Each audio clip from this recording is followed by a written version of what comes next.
morning, everybody. It's Ron from Phoenix here, Phoenix Fan Channel. Beautiful day in Phoenix again, sunny, high of 112 today, going to be very warm. Politics and sports today. Politics, I guess it's a mixture of politics and sports. Deshaun Jackson from the Baltimore Ravens put out some anti-Semitic tweets, and the NFL is doing exactly what people predicted, absolutely nothing.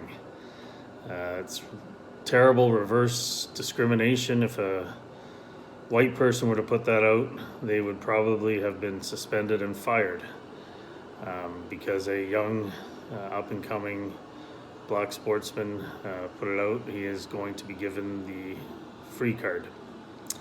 I think this world has got to get on board that we are all equal. If any of us make that statement, we should be susceptible to the punishments out there, whether it be fired, suspended, or whatever.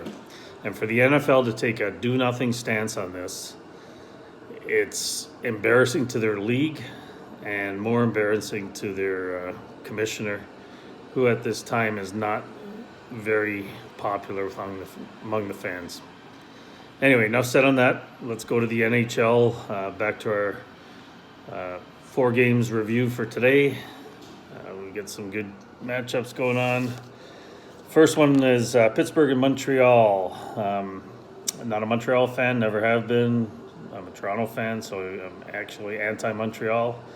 All I can say about Montreal is you shouldn't be there. Fans, you may think different, but I don't think Montreal should be there.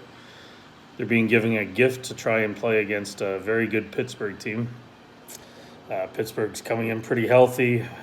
They've got Crosby and Malkin ready to go. Montreal, of course, is going to combat that with a very healthy Carey Price, and he is very good in short series.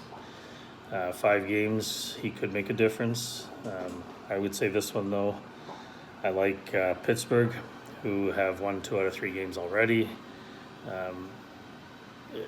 It's going to be a good series, but let's say Pittsburgh. Next one, Toronto and Columbus.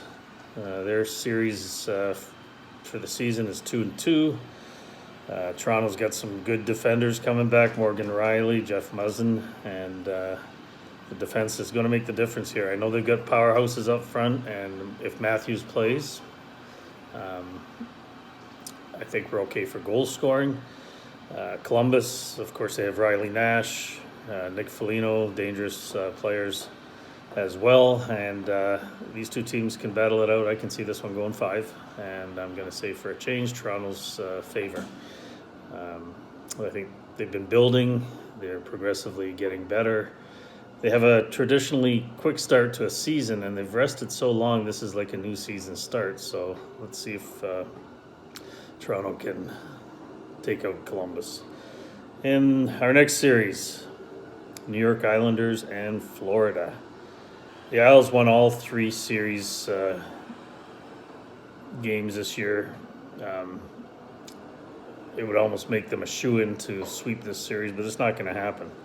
Florida's improved. They've got a good coach behind the bench in Joel Quenneville. Barry Trotz is the coach for the Islanders. He's also a very good coach.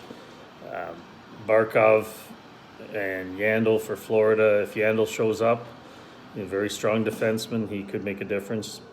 On the Isles side, you got Andres Lee and Barzell, both able to score goals. Islanders are definitely a younger team. I see this one being very, very close as well. I'm saying it's 5 games, and I would give the little rub to the New York Islanders in this case. Next game, Carolina at the New York Rangers. So the Rangers are 4-0 in the series this year with Carolina, which is pretty impressive. Although Carolina has a lot of injuries, and those players are going to be coming back to start this tournament or series or whatever you want to call it. So I think if Capo gets the go-ahead from the NHL to play, he may make a difference for the Rangers. Getting Dougie Hamilton back for the Hurricanes is a very important step for them to get through.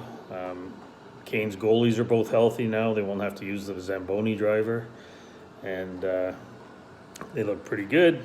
Rangers, on the other hand, they've got Panarin, Zabjanovic, very good players in their own.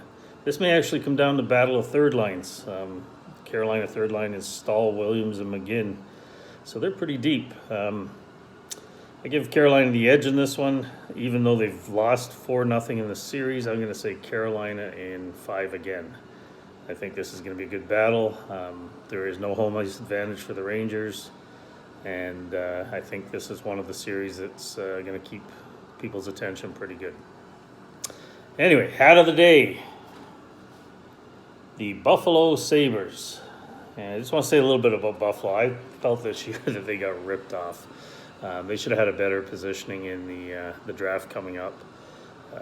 They're going to draft 8th, I believe it is, and I really feel that they didn't get justifiably the draft they should have got. Jack Eichel kind of on the fence about staying in Buffalo at one point. Now he's going to put it all in. Hopefully they'll pick up a good, solid player and turn it around. But with that draft being almost falling to the second, third, they're not going to get as quality a player as they deserve. And I see Buffalo having another building year next year. Hopefully they'll be able to make the playoffs. The fans up there are awesome fans. They need to make the playoffs. They're getting very frustrated with this team. So Buffalo, please, please, please select wisely and move ahead. Have a good season next year. Whenever that will be, maybe January, maybe February. The MSL starts its tournament today in Orlando. There is one team, Dallas FC, has withdrawn already from the tournament. They had 10 cases of COVID reported amongst their players. The league itself has about 500, and only one other player in the league has any COVID positive tests. So it's kind of interesting that 10 from the same team would have it. Don't know if it's because they're from Dallas or they're hanging in the same place. Who knows? Anyway, get rid of this COVID-19, move on. Anyway, that's it from Phoenix. Have a great hump day and enjoy yourselves. Bye-bye. Please remember to like, subscribe, and share this. Love talking to you people.